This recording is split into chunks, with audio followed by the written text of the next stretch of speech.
on the nuclear discussion, the challenges remain, but it seems that there is an appetite among many voters to consider this. There's a lot at play and a lot at stake on this issue over coming months, Andrew.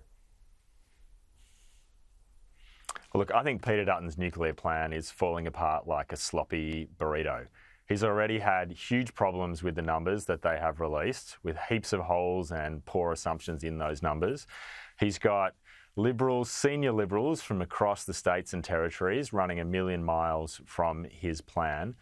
And he has tried to claim that there'd be a 44% reduction in energy prices as a result of this plan, which not even his own modelling shows. This policy is turning out to be a disaster for the Liberals. It shows that Peter Dutton will say anything to become Prime Minister and that he doesn't have a serious plan for Australia's energy future. Zoe McKenzie, has it resembled a sloppy burrito? Sorry, I couldn't get over the imagery of the sloppy burrito for a moment there, but can I say one thing in terms of figures and $275 less? I could say it 97 times, and then maybe the average Australian would know just how let down they have been by this government, because that is what they were promised. $275 less, a reset in the cost of their energy. What's it costing them at the moment? About $1,000 more a year, contributing to that number I gave you before, 26,000 businesses lost just in the term of this government. Energy costs are killing people.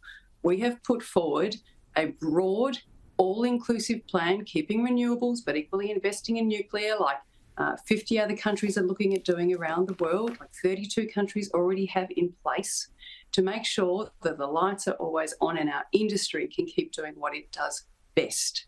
At least we are trying, and we are not lying to people what it will cost. You have Labor's plan saying it'll be $122 billion, but we know it'll be about $650 billion in terms of poles and wires and the other investment required to keep the Australian economy alight. Andrew Charlton, your response on that in terms of the comparison with what you're planning and underselling, as Zoe argues, on the price?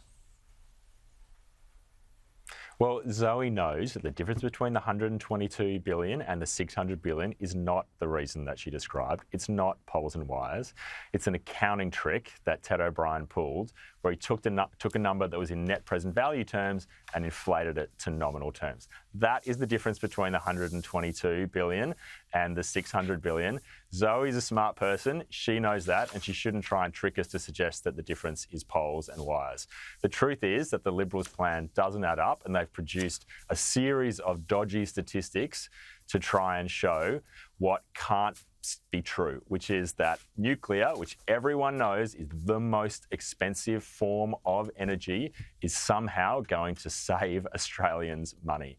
Everybody who has thought about this for 30 seconds knows that that just doesn't add up.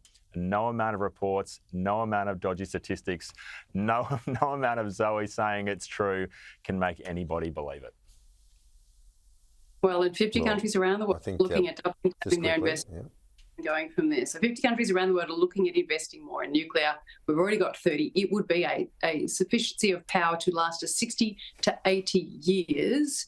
And due to their kind of religious determination around renewables, this government won't even look at it. Zoe, Andrew, I'm off to get a burrito. A late lunch with a burrito, Andrew. Thanks for the tip. I hope you both have a wonderful Christmas and New Year with your families. We'll see you next year, both of you. Andrew, Zoe, all the best.